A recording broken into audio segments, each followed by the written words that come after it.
ये कहानी है दुर्लभ कश्यप की, जिसने एक छोटे शहर से जन्म लेने के बाद एक खतरनाक गैंगस्टर बनने तक की पूरी कहानी है। ये कहानी उसके जन्म से लेकर मृत्यु तक की है। तो चलिए फिर शुरू करते हैं। दुर्लभ कश्यप की कहानी एक छोटे शहर के आम लड़के से लेकर खतरनाक गैंगस्टर बनने तक की है। उसका जन्म उज्जैन मध्य प्रदेश के एक मध्यम वर्गीय परिवार में हुआ था। दुर्लभ के पिता एक सरकारी कर्मचारी थे और उनका परिवार समाज में एक सामान्य जीवन बिताता था। दुर्लभ की माँ एक गृहिणी थी जो अपने बेटे को पढ़ाई में आगे बढ़ता देखना चाहती थी, लेकिन दुर्लभ इससे बिल्कुल डिफरेंट था। दुर्लभ की सोच बिल्कुल अलग थी, दुर्लभ की रुचि अलग थी। दुर्लभ बचपन से ही अपराध जगत की कहानियों में गहरी दिलचस्पी रखता था। वह फिल्मों में दिखाए जाने वाले गैंगस्टरों से बहुत प्रभावित था। जैसे फिल्म वास्तव में जो संजय दत्त का रोल था, उससे वो काफ़ी ज़्यादा प्रभावित था। काफ़ी सारी ऐसी मूवियाँ जहाँ जो गैंगस्टरों को बढ़ावा देती है, उन मूवीज़ को देखना वो पसंद करता था।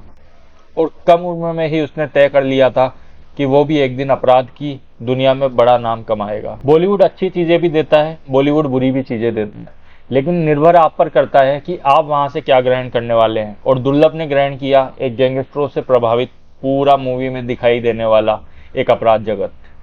दुर्लभ का स्कूल में प्रदर्शन नॉर्मल था, औसत था। उसकी पढ़ाई लिखाई में कुछ ज़्यादा अच्छा नहीं था, इसलिए उसकी हिंसक प्रवृत्तियां भी बढ़ती जा रही थी। वो काफ़ी ज़्यादा हिंसक था, बात बात पर छोटी छोटी बातों पर लड़ाई झगड़ा करने लगता, अपने साथियों को डराने धमकाने लगा और धीरे धीरे उसने अपने आसपास के गुंडों से भी दोस्ती करना शुरू कर दिया था। उनकी संगत में रहकर वह अपराध की बारीकियां समझने लगा था। वह कोशिश करने लगा था कि वो कैसे ज़्यादा से ज़्यादा जो है गैंगस्टरों की तरह उनकी तरह दिखे, उन्हीं की जो छवि है वो फॉलो करने लगा। उज्जैन जैसे धार्मिक और शांत शहर में भी दुर्लभ का नाम जो है धीरे धीरे कुख्यात होने लगा। उसने 2018 के आसपास सोशल मीडिया का सहारा लिया और खुद को एक अलग अंदाज में पेश करना शुरू किया। सोशल मीडिया जो आजकल काफ़ी ज़्यादा लोग देखते हैं, बच्चे देखते हैं, बूढ़े देखते हैं, सब लोग सोशल मीडिया पे वायरल होना चाहते हैं। दुर्लभ कश्यप ने चुना गलत रास्ता, जिसके थ्रू उसने सोशल मीडिया पे वायरल होने की सोची। काले कपड़े, आंखों में काजल, हथियारों के साथ खींची गई तस्वीरें, यही सब उसकी पहचान बन गई। वो रोज अपनी फोटोज वहां पर अपलोड करने लगा। सोशल मीडिया के ऊपर लोग उसको देखने लगे। काफी सारे युवा लोग जो है उसको फॉलो करने लगे सोशल मीडिया पे। इसी को देख देख के उसकी जो हिम्मत थी वो और ज्यादा बढ़ गई। उसने सोशल मीडिया पर खुलेआम धमकियां देना शुरू कर दिया और अपने साथियों के साथ तस्वीरें भी पोस्ट करने लगा, जिनमें हथियार लहराते हुए वह खुद को एक बड़ा गैंगस्टर साबित करने की कोशिश करता था। हर फोटो के अंदर वो हथियार लेके रखता था और काफ़ी आत्मविश्वास के साथ में वहाँ पर सोशल मीडिया पे अपने आप को पूरी तरह वह एक गैंगस्टर की तरह दिखाने लगा और लोगों के अंदर धीरे धीरे यही सब चीज़ें जो है वायरल होने लगी। उसका आत्मविश्वास और उसकी घातक सोच उसके फॉलोअर्स को प्रभावित करने लगी थी। यह उसकी सोची समझी रणनीति थी कि वह सोशल मीडिया पर अपना फॉलोअर बेस बनाए और खुद को लोगों के बीच एक डर का पर्याय बना दे। लोगों को डराने के लिए उसने सोशल मीडिया को एक प्लेटफॉर्म की तरह चुना। दुर्लभ के सोशल मीडिया पर बढ़ते प्रभाव को देख के उसे स्थानीय स्तर पर काफ़ी पहचान मिलने लग गई। मध्य प्रदेश, उज्जैन, यहाँ पर जो है लोगों को उसकी जानकारी बढ़ने लगी। लोग उसको सोशल मीडिया पे देखने लगे और इस बढ़ते प्रभाव ने जो है उसकी गैंग को जन्म दिया। वह न केवल अपनी गैंग के लिए छोटे मोटे अपराधियों के लिए भी अब आदर्श बन गया था। युवा लोग फॉलो करने लगे, सब लोग दुर्लभ कश्यप बनना चाहते थे। इसी का फायदा उठाकर उसने अपने आसपास के युवाओं को इकट्ठा करके अपनी एक गैंग बनाई, जिसमें छोटे लड़के भी शामिल थे और वो उसके बताए रास्ते पर चलने को तैयार थे।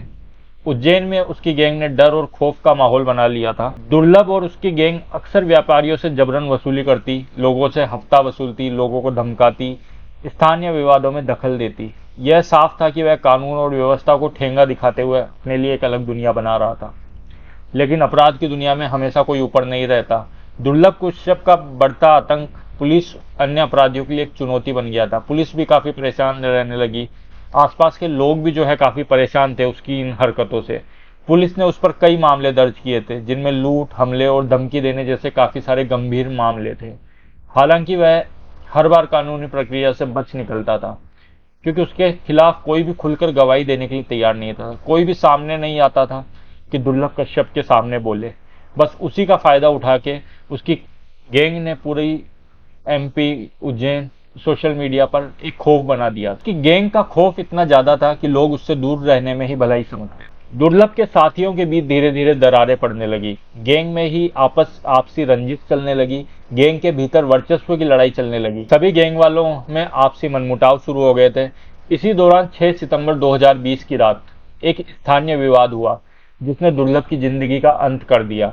उस रात दुर्लभ अपने कुछ साथियों के साथ एक चाय की दुकान पर बैठा था, जहां उसका एक पुराना दुश्मन भी पहुंचा। दोनों के बीच पुरानी रंजिश के चलते विवाद इतना भड़क गया कि झगड़ा इतना बढ़ गया कि दुर्लभ और उसके दुश्मन के बीच में हाथापाई शुरू हो गई। इसी दौरान दुर्लभ को उसके विरोधी ने गोली मार दी। गोली लगने से दुर्लभ की मौके पर ही मौत हो गई। उसकी हत्या ने पूरे उज्जैन को हिलाकर रख दिया। एक समय जो लड़का सोशल मीडिया पर अपराध की दुनिया का हीरो बनने का सपना देख रहा था, वह अब सड़क पर खून में लथपथ पड़ा था। उसकी मौत ने यह साफ कर दिया था कि अपराध का रास्ता जितना जल्दी सफलता दिलाता है, उतनी ही जल्दी एक घातक अंत की ओर भी लेके जाता है। दुर्लभ ने कम उम्र में ही वह रास्ता चुन लिया था जो उसे सिर्फ बर्बादी की ओर लेकर गया। उसकी मौत के बाद उसकी गैंग भी टूट गई और उसके नाम से सिर्फ लोगों के अंदर अब खौफनाक कहानी के रूप में याद करते हैं। उसका नाम जो है सिर्फ एक खौफनाक कहानी बन के रह गया। दुर्लभ कश्यप की यह कहानी न सिर्फ अपराध की दुनिया में उठने और गिरने की है, बल्कि यह भी सीख है कि हिंसा और अपराध का रास्ता कभी भी किसी को स्थायी सम्मान और सफलता नहीं दिला सकता।